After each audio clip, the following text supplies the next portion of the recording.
Mein heutiges Wort des Tages ist quietschfidel.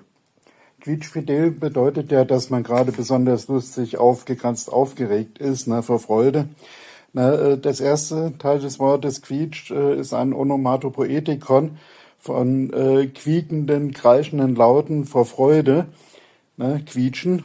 Und fidel leitet sich dann wahrscheinlich ab von fidelis, lateinisch Treue. Das hat sich dann im 18. Jahrhundert in der Studentensprache so entwickelt, dass man von den treuen Saufkumpanen, die mit einem in der Kneipe waren, abgeleitet hat. Und dass das ja auch immer lustig herging. In der Kneipe wurde ja auch immer laut, also kreischend unter Umständen gelacht und mit den treuen Saufkumpanen halt.